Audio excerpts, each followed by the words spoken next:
Hello, and welcome to Wednesday at 1. This week, we're going to go down to the base chakra to find out what's spinning and back up to the heart chakra to find out how to come from the heart. It's all about something I know very little about, which is there's a whole movement called the pickup artists, the PUAs. And then behind that, we did an interview a few months ago with a guy from another organisation called the Incels, which is a very, very, very different kind of tribe of blokes. And I'm sitting with Johnny. How do you pronounce your surname? It's Berba. Berba. It's not my real surname, but it was a nickname, and now I can't get rid of it because it's stuck. It's all on the internet. It's my brand. So Johnny short for Jonathan. That's my first name. Berba is a nickname. Right. So that's why people might think, why is his name Berba? That's weird. But It's a good name. It's kind of good for Google. Oh, is it? It's Googleable, and So- it rolls off the tongue. Like, I didn't stand this name to be like a marketing strategy. So this is Johnny Berba. Johnny and Berba. It rolls off the tongue and it's good for Google. And I wonder where this is going to go. Because Johnny doesn't do PUA stuff, but you do something to help men date or stuff like that? Yeah. So do you fancy explaining what the PUA thing is, because that's what everyone's heard of, explaining what you do and what's the story behind it all? And But you put me on the spot because I almost feel like am I qualified to explain PUA? Because have you had any experience of it? Yeah, it was weird. I got involved in learning how to meet women for a natural guy who wasn't a PUA. To be descriptive, he was a black guy, very charismatic, and he inspired me to start speaking to women in the street. Later on, I heard about PUA stuff in books, and I did try it for a year. To be fair, So you met a bloke who was really good with women? met a guy down the gym. Right. No, nothing funny. I was training. I was like no confidence. I had terrible anxiety. I was working on building my physique up. I thought if I do that, women will like me. It didn't work. Right. Saw this guy interact with women. I'm not joking you. I was blown away. I was so inspired that I just connected with something in me very deeply. Because at the time, I thought I was worthless. I couldn't speak to women. I was so insecure, terrified of rejection, scared to talk to people. So seeing this guy, and for some reason he liked me, started talking to me, it inspired me in a very deep way. It's hard to explain, but it touched my heart. So how old were you then? I was a lot younger then. I had more hair back then. I was 23. I was Right. 23, so that was exactly 23 then. So would it be fair to say you had 23 years of being a little bit lost, shy, unconfident, that Yeah, kind of yeah. I thing? mean, I was a virgin until 21. I'm not embarrassed to say it. I lost my virginity to a prostitute. That's how low I was. I paid for sex. Met the first girl at 22. That was a proper girl who came to me. But I was struggling. I was depressed. I was lonely. I was anxious. I was paranoid. I was terrified of being hurt in relationships, and I had no confidence in myself with women. I didn't know how to talk to them. Too much of a nice guy. But contradictory to that, somewhere in me was always a confident guy. Meeting Floyd, he helped me to bring that out. Right. So initially, he hung out with you and said, do this, don't do that? Or you just watched him? It was weird. He didn't. It's not like I said, will you teach me? We became friends, and I noticed he was good with women. I didn't have the courage to say it. One day I saw him get a number off a girl on the street, Portobello Road. I thought he knew her, and I said, you know? And he goes, no, I've never met her. I said, what? I said, I thought you'd known her for like 10 years, because he was so comfortable. And she was just like, and when I saw that, honestly, that changed my life, because up until then I was quite sceptical. I have problems trusting people, my own paranoia. So seeing someone demonstrate in front of you, I don't think there's any more way you can get inspired. Like reading the book, it's not the same. It's powerful, and it actually speaks louder than words. So seeing him do that, and because he was whatever you call a normal guy from a normal background, working class background, council estate, it made me feel like I should be able to do that. That's right. If I was to do it, that's how I would do it. I just don't have the confidence to go over. So eventually spending time with him, I did ask him for help. I opened up, and he did say to me, this is what he said to me: you've got it in you, you are confident, just go up, try, ask her out. I said, what's your objection? He said, just keep trying. That was the advice I got. That transformed my life. Obviously there's a lot more work to be done after, but that changed my life. Just someone who believed in me, another guy. Wow.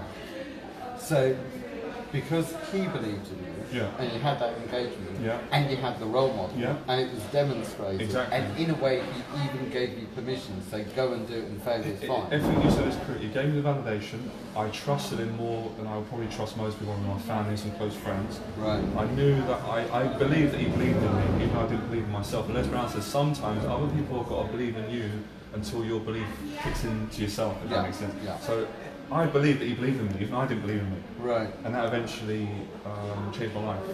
And then from him, did you go into the PUA thing or start reading books? Exactly. Or? For some reason, we didn't fall out. I just diverted another social circle, and they introduced me to pick up stuff, and I was very intrigued. I was skeptical at first. To be honest with you, I was like, "This is bollocks." Wearing nail varnish, saying lines on women, asking women, you know, "Do you think I'm gay?" or "Does this look good on me?" It didn't resonate with who I was and where I come from and grew up. But some of them were so charismatic, it did pull me in. So I suppose it did get me in, it did sell to me. And there were some things that they taught that I resonated with, but later on I come away from it. It didn't, spiritually didn't feel right for me. I didn't like the idea of it. There were like different PUA tricks. I mean, I'm Yeah, guessing. there were tricks. There were tricks. I've heard about like peacocking, which Yeah. I'm guessing is like when you refer to nail varnish, you're wearing a big hat or Yeah. something like that. Exactly. And then, do you think I'm gay and stuff, I guess, is opening up conversations and getting intimate and fooling around and doing that kind of thing? So what are the PUA, what's their game, or what are the tricks? Or is it something that can be summed up in a nutshell that PUAs want this outcome and they do this in order to, is it not that simple? See, I feel sort of in a tricky point, because I don't want to come across like I know everything. I don't want to come across like I'm judging them. What, from your experience? I think PUA basically is learning techniques, and it's learning how to manipulate women in order to attract them. Now, their argument would be, you know, it's not manipulation or who cares, women want to be manipulated. Where I'm coming from, it's about confidence, it's about understanding female psychology, it's about social skills, and it's about bringing back the men of old, the old school men, the real alpha male men that didn't use lines, that were just confident, raw, walk straight up to a woman, you look attractive, you want to come for a drink. That was Floyd's style, that suited me, that's my style, Right. and that seems to resonate with the guys that I work with. But I guess it's like boxing or any business, it's your choice what you want to do. So I'm not saying, you know, my one's better, the PUA one is wrong, that's going to be a bit arrogant and ignorant. But it just doesn't resonate with me, and I did try it, and you know, but for me personally, the ethics that's using it doesn't suit who I am. From what you're saying, the feeling I get is the PUA stuff leaves the man out of the relationship, and there's an act to manipulate someone. Of course, to get it's not. something. If someone's saying to you, you can't be yourself, you have to use these tricks, techniques, where does that leave you? Where does that boy in us, or who we really are, what happens to that person? So the PUA stuff is almost like there's no space for your spiritual personality, No. be this act, Yeah. and then end up with someone who's stupid enough to buy the act, surely. Of course. Right? Exactly. Right. If I come to you, right, and I manipulate you and you agree on that, you're going to manipulate me back. If I come to you with an open heart, be honest with you, it's likely you're going to be honest to me. That's not a weakness, that's a strength. Yeah. So I think the PUA stuff is coming from massive fear and insecurity when you go deep into the psychology. Where I'm coming from, what I was taught from Floyd and, you know, the journey and clients, I didn't do this on my own, I learned from a lot of people. I'm coming from a place of strength, masculinity, love. So there's a difference, it's a different place. It may look the same. You know. Your way not only includes you, but who you are leads the way. It's all about, we don't have to go too deep in spirituality, because some people don't get that. It's about learning how to be attractive with women, keeping it very simple, and I can answer that in a second, and discovering who you are. Because everyone's confident deep down, and it's a cop-out when someone says, well, if a guy's not confident in these lines, bullshit, I've got a proven method, that's not true. I've got the proof. Go on then. I've mentored so many guys and got them results, and I'm not trying to be a big head, and you know, I'm a life coach, I help everyone, but I've helped a lot of people, and the thing is, I don't have it's not my method, like I don't own love or honesty, but that's what I teach, it's something that I've found that it's in everyone, so I haven't got much ego involved in what I do, so if someone criticises me about my method, it doesn't really bother me that much, because I'm not under brand it as well, it's brand Johnny Berba, but it's not like my method. Do you understand what I mean? Like how I'm talking to you now, this is not a method. This is who I am. I've learned to be confident because I've practiced talking to so many people, I've done interviews, and you're a good guy, I feel comfortable with you. But I couldn't be this person a few years ago because I didn't have the confidence, I didn't talk to anyone. So a lot of the problems I think my clients face and I face, I was not social enough. And a lot of attracting women, a lot of it is being socially confident. Of course there's some guys who are socially confident, they struggle when they're too nice, or they're in the friends and as you talked about earlier, they don't know how to flirt. We can learn all these things without using all the tricks and manipulation. We can get all that out and get straight to the truth. Who comes to you and what outcomes do they want? The guys who come to me are exactly like my old self. They're quite anxious, they've got quite low self-esteem. I work with all kinds of people, corporate people, business people, artists, but it's always, underneath it's the same guy. It's a shy guy, it's an anxious guy, who just needs a little bit of help and support to get him started with approaching women, and he needs that support to get him started because he's afraid to approach women in public. So it's all about approaching women? It's not all about approaching women. But it is all about approaching them, if that makes sense. Not yet. That's not a good analogy. So, look, the only way to get confident at anything is by doing it. What could be a substitute other than doing it? How do you get confident at doing interviews and speaking? Getting on with it. Exactly. So how if a guy is afraid to talk to women, anything other than doing that is not going to help him. I mean, you can do his fashion, it can help to some degree. They have to go out and expose themselves and practice talking to women. Get the confidence so they can get the anxiety down, learn to talk to them, get that confidence, and then you can start working on other areas. So are you saying that they come to you because of fear of women, and what you do is more holistic than just women, and it helps them with women, but it will help them in all the other areas of their lives? You've said it better than me. You've sold my own coaching better than I can. Initially, they always come to me to help with women. When I get a little bit closer to the client, get to know them, they've got issues everywhere. Right. Family relationships, trust issues in relationships, addictions, pornography addictions, fears, not doing the right job. Now that's not every client I work with, but that is a lot of clients I work with. Some of them have got their life together, they're very wealthy, they've got businesses, or they're just shy of women. But generally, like you said earlier, it's guys that have got issues that go deeper. Right. Which is surely everyone. Who hasn't? Who hasn't got issues? And once they've worked with you, is it quick, I need to get numbers, or I need to get laid, or I need to get married, or I need to, I don't know, be followed down the street by women just throwing their knickers at me or something? When I first started teaching, my client was different. The guys that I worked with at that time, because I was in different places, they just want to sex a load of girls. And I taught that back then because I felt that was true in what I was doing. As I evolved more and I worked on myself more, my client changed. These are guys that want to make long-term changes. So I'm going to be straight and honest with people. My coaching is going to take a little bit longer, but the results are going to be life-changing, long-lasting. There's going to be a little bit more work. You're going to suffer a bit. If you can go through it 6 weeks or 12 weeks, and look, even if people don't pay me for my coaching, they don't need to do it. They can go online, watch my videos, go out and do it for free. And it will take a little bit more time, depending on how dedicated you are, but the results can be life-changing. And there's no quick fixes. And in a nutshell, or even in a whole bag of nuts. Which nuts? Pistachios, roasted, salted, Let's not go to South Park, because that's a totally different song and there's no place for that here.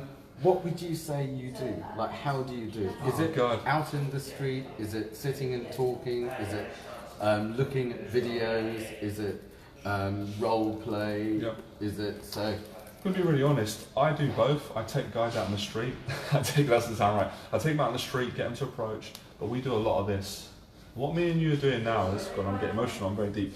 We're connecting heart to heart. I can feel it. It's a nice conversation. And when I do this for guys, it helps them. Because most guys who come to me like myself, they're lonely. They don't. They want to connect with people. They're scared.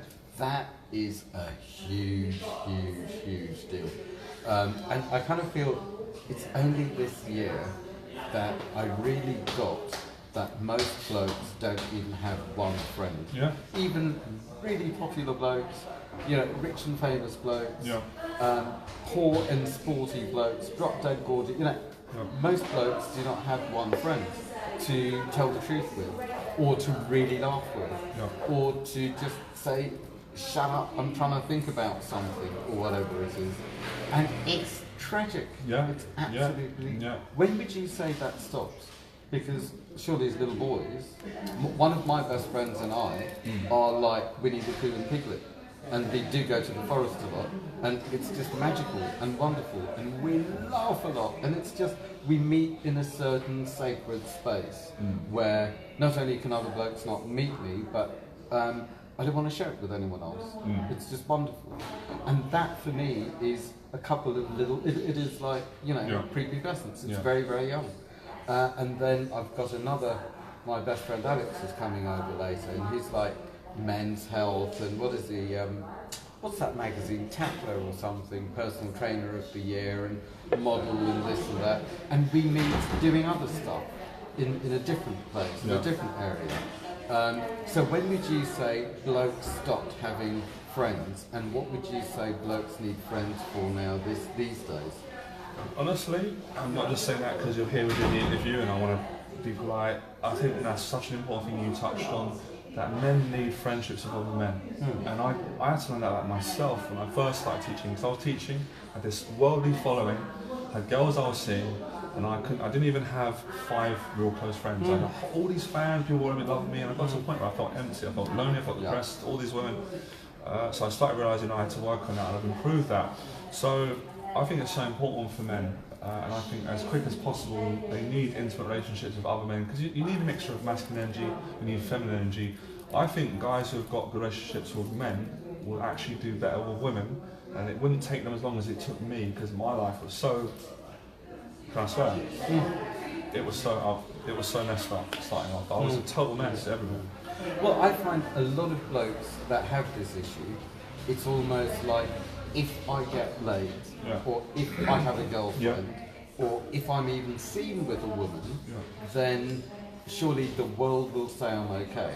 Then I can begin to feel okay, or then I can pretend to be okay, or then at least my act is better. And it's all kind of surviving, and it's all about status and being worthy of. Where I feel like one of the most important things in the men's group is people get real.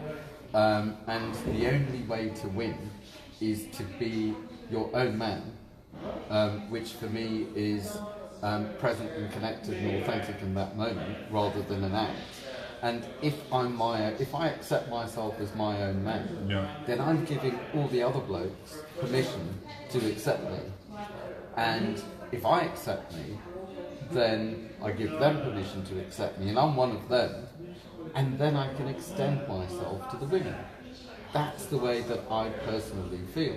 And that's the way I'd say it's generally worked with my clients, is once they're self-aware, once they have their own community, once they're in alignment with themselves, then they put out, whether it's going out and picking up women, or just sitting pretty and putting out the vibe so they come too, it's like, I'm putting out something that's going to be responded to. And if I put out abuse me, then I will be abused. If I put out adore me or chase me, then surely that's what's going to happen. But it does feel like first I need to accept me, then I need the acceptance of the other men that happens through me, and then there's an extension rather than the other way around. And sadly, I've found when it's the other way around, very often the relationship only works for so long, or it's always a relationship of turmoil that's similar to the parents, or we have to stay together for the kids. You know, it was done unconsciously, and then it's just a thing that needs to be tolerated and kind of like accepted. Do you find similar? Is that the way that you... Yeah, I mean, because I've been teaching for a while, I think, again, everything you've touched on I agree on, and it's so important and relevant, and all of what you said is very true. And I mean, I don't think it's hard to say, because there's so many routes that you can take, and the route you're saying is probably a lot more wholesome than the route that I initially took, and I initially was teaching men.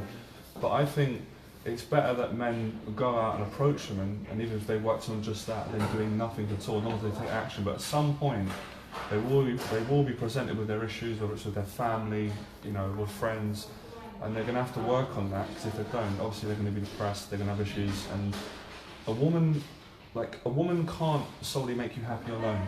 You have to make yourself happy, and then you can. I mean, she can and she can't. It's that whole kind of cliche. If you look for happiness in another person, you won't find it.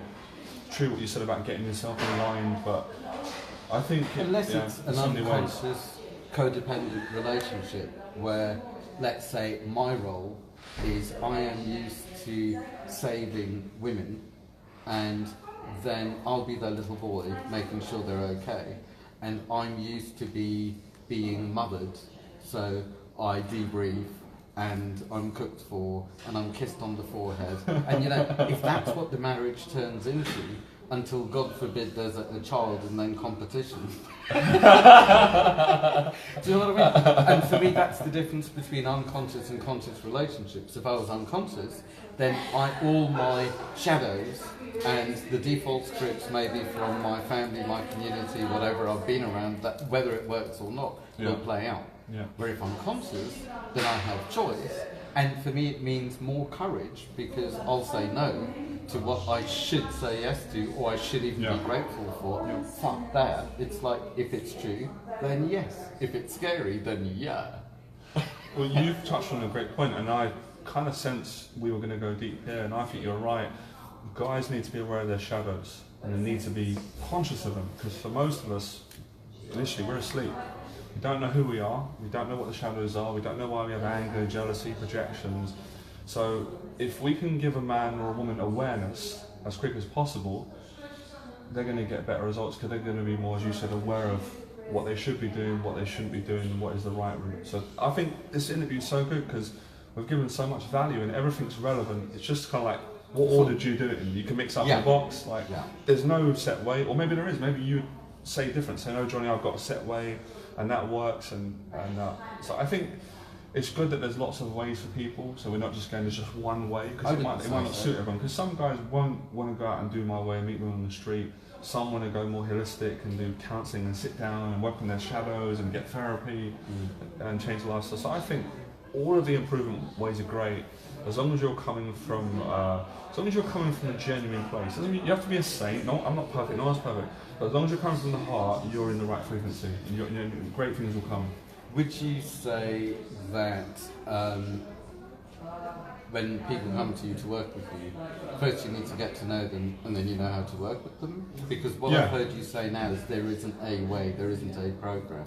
And I find the same. It's like, where are you? How can I best meet you? Exactly. And how can we most efficiently and sustainably turn this around? Yeah, well, I think that's the best coaching, where I always say truth's in the individual. Everyone's in different places. So when someone says, what are we going to do? I usually say, I don't know.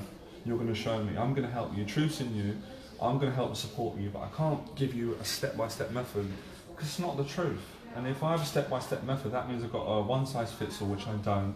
Everyone's different feelings, different backgrounds, different conditioning. So within the same truth, everyone's going to respond differently. Therefore, you need to be intelligent and adapt to the individual. I felt like Bruce Lee once said that, really clever, but it's like, be like water and adapt. But it's true. It's the truth that many people have found. I can sense you're conscious, you've helped a lot of people, you've been on a journey, you're in a good place, so you can understand people and kind of get a sense where they're at and work from there. And they'll always tell you if you ask them. Most people, if you ask them, what are you struggling with, what's your problem? Like, let's cut the bullshit, what are you struggling with, what do you want to achieve?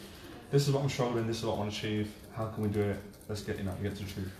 How do people generally find you? Are they looking specifically on the streets? I'm just joking. That's kind of true. With the pimp on the corner. I'm just on the corner like, with a sign saying like, need help, come up.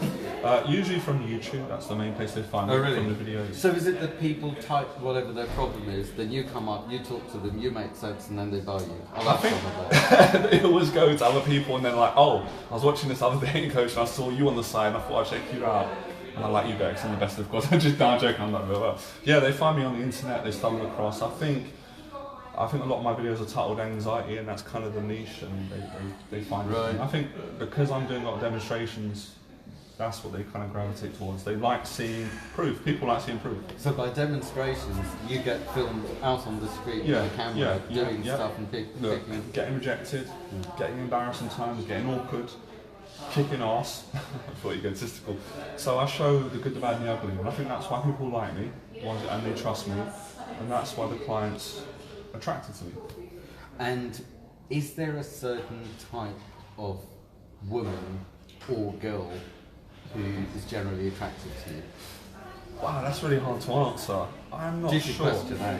You said something earlier. You talked about your sort of role in your relationship, and I relate to that. I'm a similar role where lately I'm trying to fix women, and they're kind of like being motherly towards me. So I relate to that. That's how it used to be. Yeah, But that I was don't know if that's bad unconscious. or good. But, Well, for me, it was a lack of choice, because that was the automatic pilot default script when I was unconscious, because that's how it had to be when I was a child. There was a lot of danger, there was a lot of trouble, and I had to step up and be a little man, boy, a little boy man. And man boy. Exactly. And it worked. It totally worked.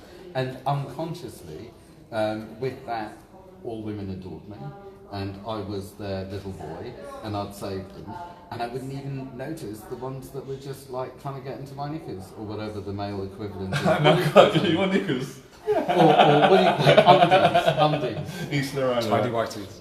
Tidy whities. Then it would be a muffin top. Let's not even go there, since my hot dog I ate, unfortunately. But I wouldn't notice, because that was the only role.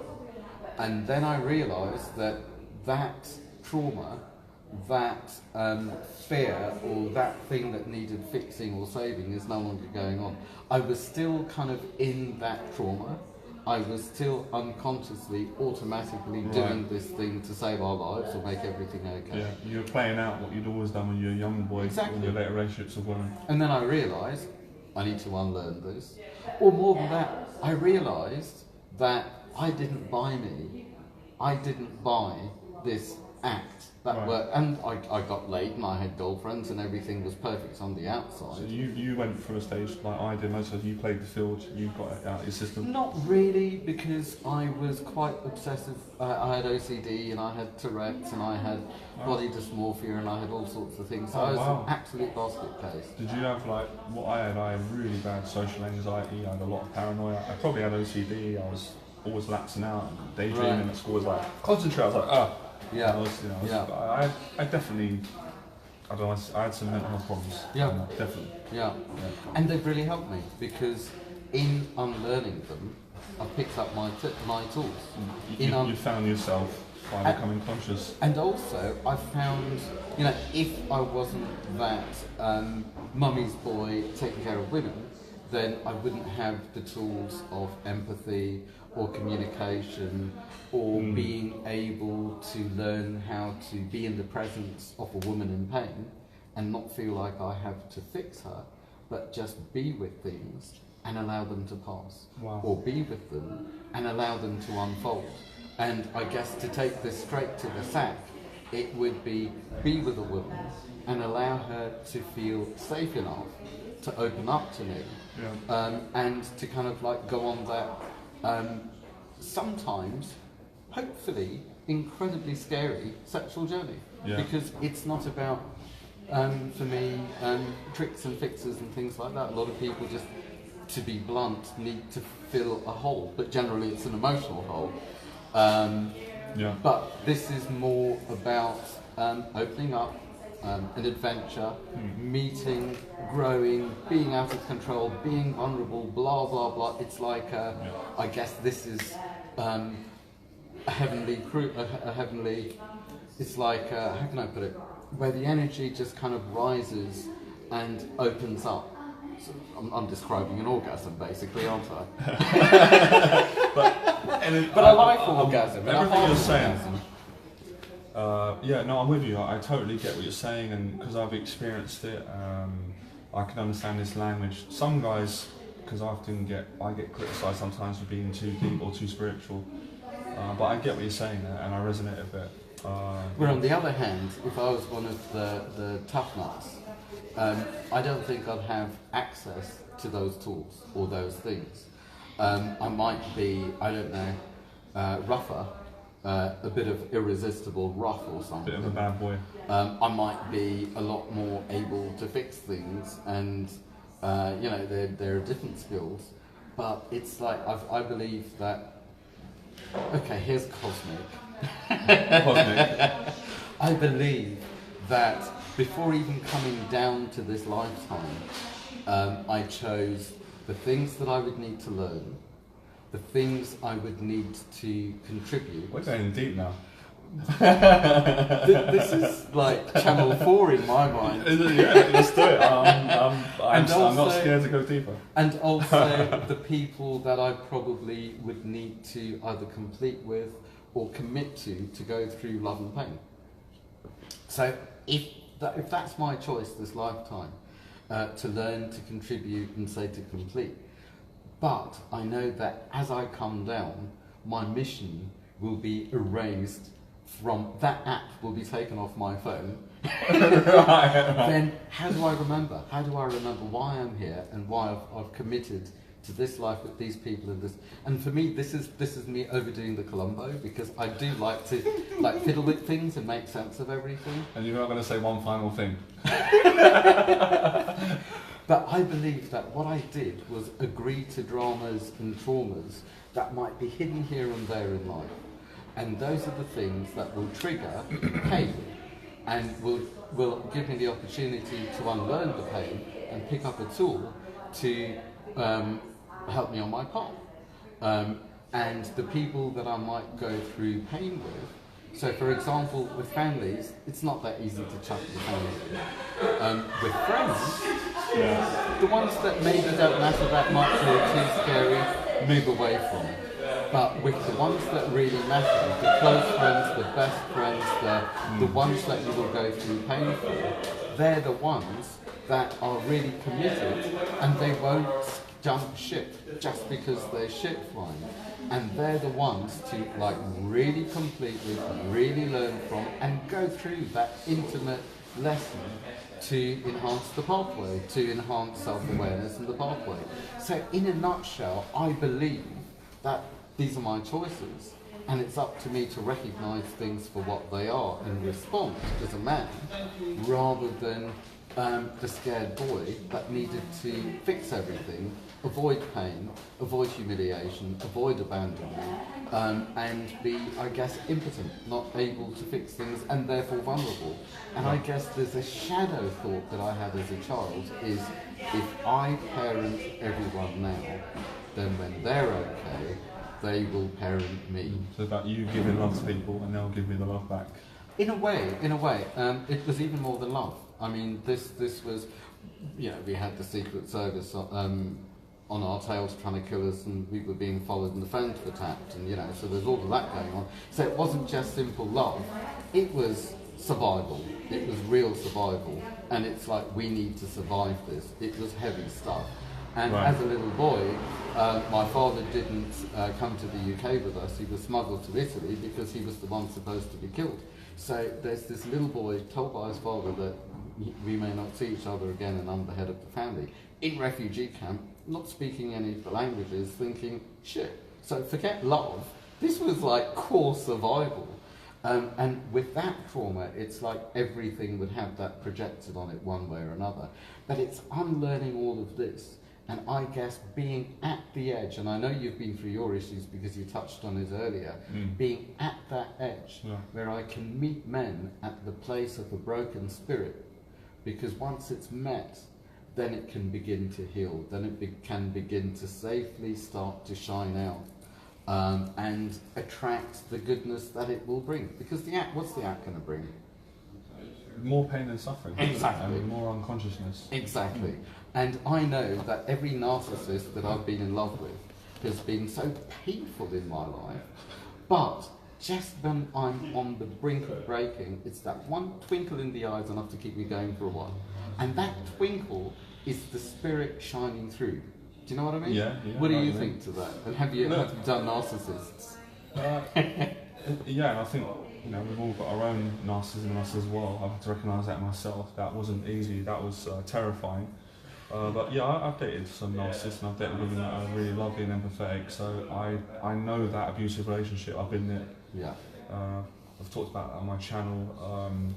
But yeah, you've gone deep, and it is about that. And I think at some point, men get into trying to meet women, and they think they're going to get in and not get hurt, and we can't avoid pain. What's the point of that? That's what I'm learning. Like what Buddha said in a practical way. to love is to suffer. Like, you know yourself, you're married. Like, I've been in love with a girl recently, and it was beautiful, but it was fucking painful. It was agony. She was in pain. I was in pain. It brings up your shadows. The fears of abandonment come up. The fears of commitment. It's beautiful. It's painful as well. And rejection is painful. So all of it's painful. But if you have a purpose and you know what you want to do and why you're doing it, you can kind of suffer the pain because it's so beautiful, if that makes sense. And that's surely not only the growth edge, because I believe that it's at the edge of pain and being out of control that I really come alive and learn something. Yeah, but totally. Also, the growth, our best self or our abilities are always when we're terrified, we're uncomfortable, and we don't know what the fuck we're doing. When we're in those places, another part of us rises up, and that's who we really are. That potential, that love, that confidence, that spirit of a man or a woman.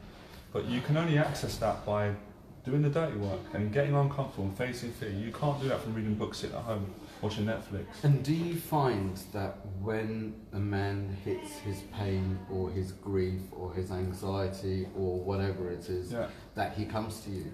And you're able, so is that where you would say that most of the real work is done? It's funny you said it. My most successful clients, I'm not going to say they're all successful because they're not. The most successful ones are the ones that are in the most pain. The ones who are suffering. I know it sounds a bit dramatic. The ones who are telling me, I want to commit suicide, John, I'm getting off thoughts of suicide.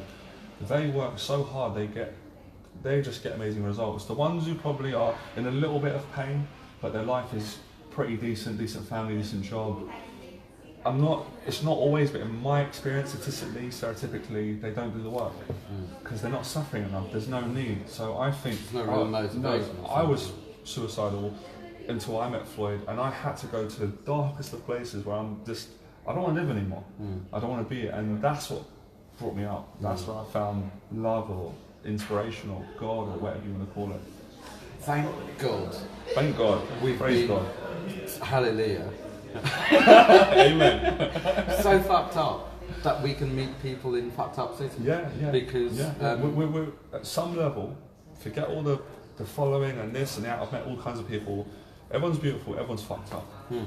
It's just a question of how we manage our fucked upness. It's just like love is fucked up. Love is totally fucked up. Like I'm thinking the other day, like, why am I putting myself through this? Falling in love, being vulnerable, all this but I don't know. Is it worth it? Is it not? I'm not sure. Probably is worth it. It is worth living, getting your heart broken, loving, connecting, and then I don't know. Do you think it's worth it? Do you think love's worth it? Well, do you know? So what I mentioned to you, I think before we went on, was one of the ground rules with the men's group is you can say pulse, so there's no pressure. Another one of the ground rules is to play big enough to get hurt, because it's so easy to play small. I just love that.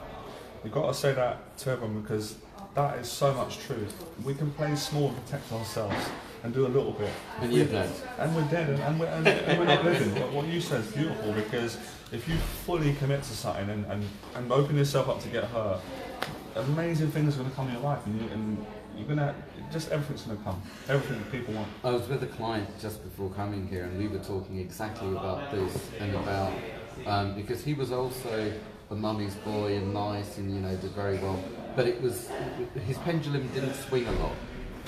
I lost that bit, I didn't get that. What I mean by that is, now he is very clear that it's not about avoiding pain.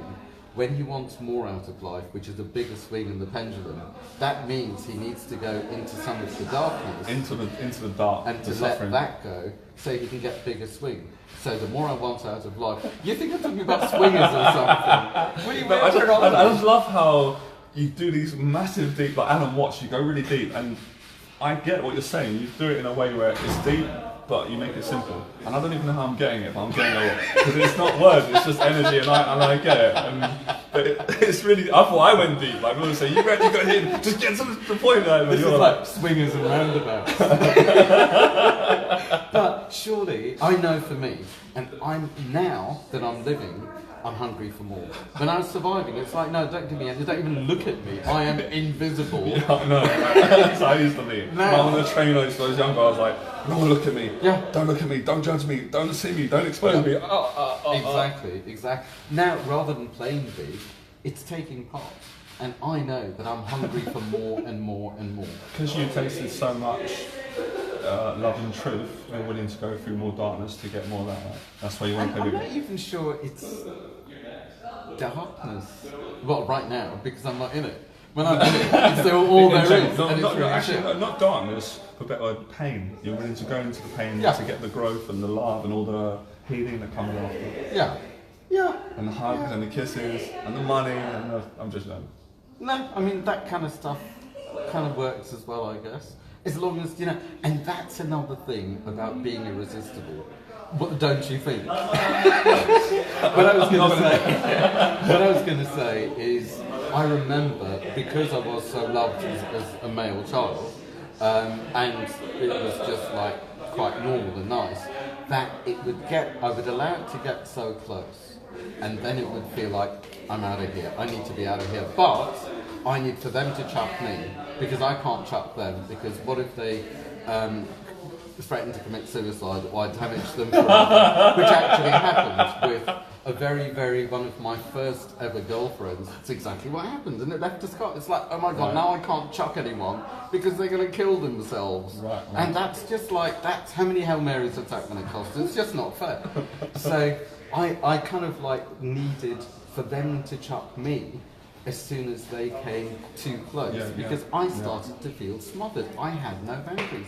And I remember, I've been married, I've been with my wife for about 16 years, only married for about 4 because it took long enough to ask, please.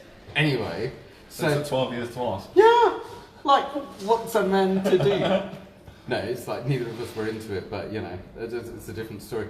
But even just with her showing me my lack of boundaries, where women were touching me, or they seemed to have a certain possession, or a certain right to flirt, or this or that, and I just played along because I didn't have boundaries. You didn't want to hurt other people's feelings. I didn't even know that it was going on, because it was you weren't conscious of it, you weren't aware of it. Exactly. And I was their property, very happily. It was not an issue. It was just normality. I was in my element. You're lucky though, because at least you got a lot of love. Some guys growing up, they didn't get any love, abused by parents, or no mum and dad, and no love, no affection, and they're not even comfortable with a hug. Yeah. I've had it with clients where you go to hug them, they're like, ugh. Yeah. And obviously that shows a lot of issues already. And it's different issues for different people. I would say, using my cosmic reasoning, that's how come I've turned out like this, to be doing this, and I needed to go through my crap to be able to, I guess, be there to hold the space while other people go through their crap. Yeah. Plus, I love it. I just love doing this work, and I love the adventures, and I love the men's groups. One thing that one of the PUA guys said to me is, because a lot of men, he believed, didn't have friends, and they wanted to chase women, that for him and for quite a few of the others, it wasn't even about the women. It was about the blokes going out in a tribe with a mission, egging each other on. Hooray, you've got a number. That kind of like camaraderie or stuff like that. I think that's a big part of it, and it's just part of probably a healthy male ego that can get out of hand. But I think again, if it's done from the right place, that is really healthy. Going out, friends having a good time, meeting some women. But I think when it starts getting shadows, jealous of one another, competing, stealing girls, I don't like all that. But I went through it, so it's nice. How can a girl be stolen though? I mean, if she's going to leave person A for person B. I think what I mean is, if we went out as friends, like a group of us, and you was talking to a girl and getting on really well, and she liked you, and it was going well, and you had her, and then there's another, and I come in and I'm trying to like compete and take her off you. Right. I personally don't like that. I think that's wrong. I think that's when you give a slap. Not advocating violence, but that's when like. So, what if you had 3 wishes, whether it's personal or professional? What would they be? wow, I don't want to feel selfish. I've got a voice there saying I want to be all about myself. Yeah, totally. 3 wishes. Yeah. And I believe that Actually, it comes first. I wish people would be more honest with one another in their communication. Yeah. My second one is I wish that guys and women would just stop the bullshit in the games and just. I know it sounds a bit cheesy, but I'm gonna be straight to truth. People just be a bit more loving, because we live in a culture where people are so fucking mean, man, and unloving. And, maybe that's just part of my perception, but there's a great thing as well. But yeah, people, more honesty, more love, and what's the next one? I'm not sure about the third one. Maybe that would be like, can God come down and show that He's real? That's what I would like. Yeah. Right. That's it. That's me in a nutshell. Yeah. More honesty, people more loving, be more loving, and God comes down. And how would you like? Punish us though. It's like you're doing great. You guys are doing great. Okay, teach this stuff. Yeah, you're right. Descriptive praise. Exactly. Validation from God Himself. It's great what you're doing. Keep going. How would you like your business to go? And how would you like your love life or relationships or that aspect to go? This is going to be really weird, and people are going to think I'm crazy. I don't really care if my business doesn't go well. And the reason I don't care is because I've been through so much putting pressure on myself. I've already achieved more than what I ever thought I would achieve. I just hope that God gives me the courage so I can help more people. I want to inspire more people. I feel like that's what I'm meant to do. I feel good when I'm doing that. It cleans out all my own shit, my own shadows. If my business goes well, great. I just want the courage to be more of who I am and express myself more, and I know that will equate to business going better, but I'm not thinking like I need to make this, I need to make that. It'll be nice, but I don't really care. I'm just gonna have fun. If it comes, it comes. If it doesn't, life goes on. I've got my family and stuff like that. So yeah, that's how I feel at this moment in time anyway. What a relief that you are not putting yourself under pressure to perform in a certain way, and make the business perform in a certain way. Because I went through that, and maybe another conversation for another time. I went through I had an amazing life. I come from it was a dark place, dark and beautiful. I achieved success, and I totally fell apart. I lost everything. I lost myself. Didn't know who I was. Making money, meeting women. I just went to commit suicide and get out of here. That's how I felt at that time 3 years ago. Now I don't feel like that. I feel in a great place spiritually, a whole different perspective, a lot more gratitude, a lot more relaxed in who I am. I'm more trusting of people. I'm certainly not perfect. I'm definitely got my issues as well, but I'm in a better place definitely than that. A lot of people have said that, and I just know that in my own heart. But yeah, I think for me it's important to be true to who I am and to be true to people that are around me and the people that follow me. And even when I'm talking to someone like yourself, meeting up, I want to come and be myself and be giving and be open and be kind and loving, and that's probably more important for me than the other stuff. But of course I've got an ego voice that will say we need to make money and followers, and it's going to say that, but I don't care anymore, because it gets to a point where you can't enjoy it no more because you're so stressed. You have to be someone, you have to make a certain amount of money, you have to do this. And people say, you can get your followers up on YouTube. I don't care. If it goes up, great. If it doesn't, I don't care. And do you find that the less you care, the more it's got space to flow? It's that weird law, when we care less, Jesus Christ, life goes better when we get more. When there's less attachment. When there's less, but it's not always easy. And don't get me wrong. Exactly, less pressure. But when we care less, the freedom that we have, we make other people feel better. Doesn't mean we can't want things, but we're just less. We just care a little bit less, and that caring a little bit less can make the difference of an amazing relationship, great business, more financially better off, feeling better, getting out of depression, whatever. And do you want to find the woman of your dreams and get married and have kids? I'm going to be really honest with you, there's nothing more at this moment than I want to get married, fall in love, start a family. I recently was in love with a girl. I'm going to be open, I put my ego aside. My heart is broken. My heart is broken right now in this moment, but I feel good. Her heart was broken, it wasn't meant to be. We had such an intimate connection, nothing that I've ever experienced before. She, so I'm 35 now, I've been there, I've done it. I've got no aspirations to go out and see loads of women. It doesn't do nothing for me. But I understand if guys want to do that. I'm glad I went for it, I had to, but yeah, and if there's any women out there, you fit the bill, ambitious, caring, loving, motherly, cool. Motherly? So, yeah. What, towards you? Towards me, yeah. So yeah, I want to get married. I think it's going to happen naturally. Like, I'm not going to be going out on the street and trying to force it like I used to. And I will approach a girl on the street if I like her, but I don't know, can you kind of get where I'm at? You probably can resonate. So I do want to get married. You're a married man. I don't know nothing about marriage. I'm terrified of marriage, but I'm excited to be terrified. And if I meet the right woman, let's make it happen. But yeah, I want to get married. I want to have a family. I want to have a boy, pass on the legacy. And so yeah, I think I'm craving that. And but again, I'm not desperate for it. I'm not running up and down on Tinder on street going married. Well, actually, I do go and say marry me as a joke. But I want it to be the right person, and it's just going to feel natural, and yeah. But if I don't get married, so be it. Fuck it. And would you say, so it's said often that when a lot of men go around trying to get laid and stuff, they've got an emotional hole that needs filling. Would you say that at any stage that was you, and would you say that getting laid overfilled it? Like, I want to try and be truthful because it's easy to say it now, and I want to be like, I think I had to go through this. I was so insecure, mate, that if I didn't stay with X amount of women, I'm not going to give you a number. My self-esteem was so low. I needed that attention from women. I needed that proof to myself that I wasn't worthless.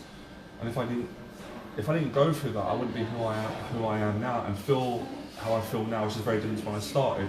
But knowing what I know now, if I could go back in time, I probably wouldn't have slept with the amount of women that I did, because a lot of relationships were shit. Did they actually fill a hole? Or did they put you out of pain?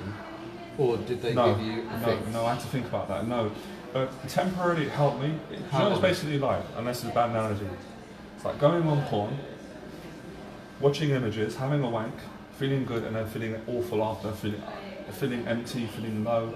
I'd always get a massive low, and I try to talk to guys about it, like, what are you talking about? So you got the hangover, like the always got the hangover. A few occasions. Got it. No, only when it was a girl I had a good connection with, and it was actually went into a relationship. I think deep down, this is just my take, could be wrong. Most men deep down want a relationship with women, but their ego can't admit it. They're too insecure, and they want to impress other men.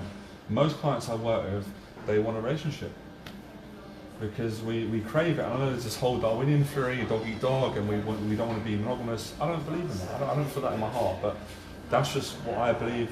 Might not be true, everyone. I think men we crave it, so the women, we crave intimacy, definitely. We want loyalty, we want trust. And I know there's a part of us that wants to run wild and it wants to fuck everything and do all that, excuse my language, but I think deep down we want a relationship. And I know that's what I always wanted, and I still want it now. Is there a certain type of bloke who's not capable of this, and he just needs to like do his wild thing? And is there a certain type of woman that wants to do that, or is it a phase that people go through? That's a really good question. No one's ever asked me that. I think it's a two-part answer. I think there is a certain type of woman that isn't cut out for settling down. Her own issues, daddy issues, abandonment issues, dealing with pain, trust issues with men, hence why maybe they're going to sleep around with different men, or they've been cheated on, betrayed. So I think people are at a certain place and they're going to work from that place. So I know what I'm just going to be brave. I don't know. I almost feel like I know, but I don't fully know. I don't know everything. I'm still learning. I'm not sure. But I like to think there's hope for everyone. Oh, for sure. But surely that doesn't mean that everyone has to be in any relationship. No. If someone said it ain't for me, I don't want it, I totally respect that. I'm not dogmatic when I teach. I'm not like, you should get married, no, you shouldn't watch porn. I'm quite open-minded, free spirit. You know, if someone is a certain religion, I respect that. As long as they're not going to harm people, kill, all that stuff. So I respect other people's wishes, even with the PUA stuff. I don't like it, and I'll speak my mind, but I still respect them. A lot of them are my friends. I'm not better than them. They're not better than me. I just don't agree with the way that they do things, and they don't agree with the way that I do things, and that's fine. What was the name of that guy, Strauss, who wrote the game? Some Neil Strauss. And then he wrote another another book that my wife's reading at the moment, that was right at the end after he'd done everything. What was the outcome of that, after his whole journey? Well, I didn't read the book, The Game. I read 4 pages and it didn't resonate with me, but I think he's a great guy. I haven't met him in person, from what I've heard. I think he went on a journey what most guys done. He was being fake. He had sex with lots of women, and then he went happy, and then he figured out that he wanted to get a relationship, If I remember, he got married. I don't know if he got divorced after that.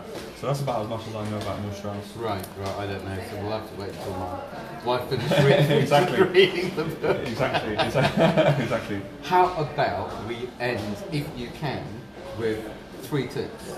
Sure. Because I'm sure that you do a lot of like tips and techniques and Facebook Lives and God knows what. Yeah. Off the top of your head, anything that feels about right. First tip for guys watching this, anyone, write down all your fears or admit out loud or to a therapist or a friend what you're afraid of. Make the commitment. Be brave. Be very, very brave. Be courageous. That's tip number 2.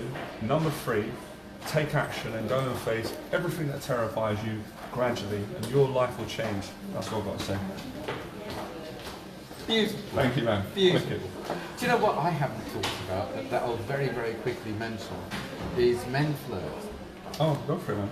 MenFlirt is about, it started off with a load of the MenSpeak blokes saying, do we need to move? We do. Just had a weekend purchase of new shoes on. And the fact that you've been here for over 10-15 minutes, a lot in filming time. I didn't know about that. And the fact that we've got clients coming in next days. Right. So she's on behave. I'll have a word.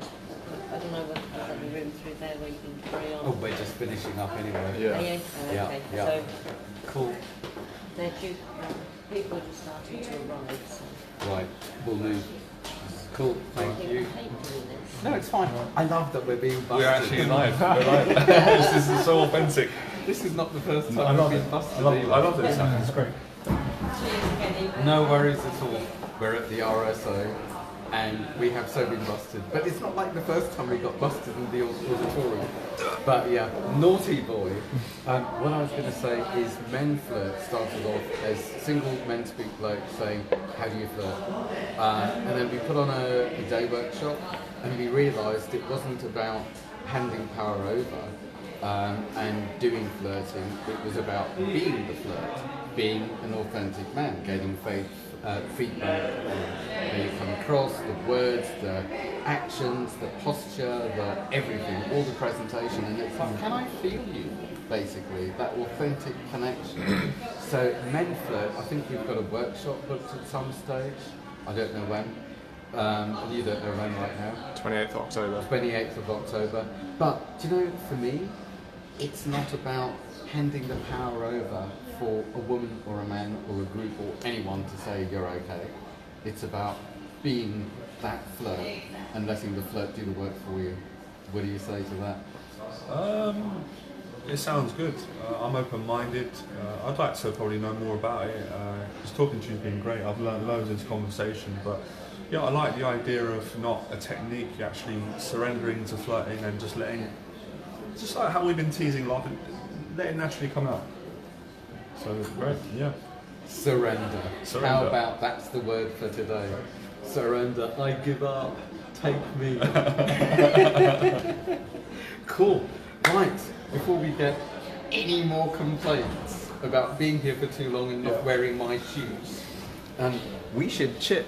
So, what's your website, by the way? It's www.johnnyberba.com. Spelled B-E-R-B-E-R. No, B-E-R-B-A. Johnny, B-E-R-B-A.com. Cool. Catch you later. Awesome. Ding.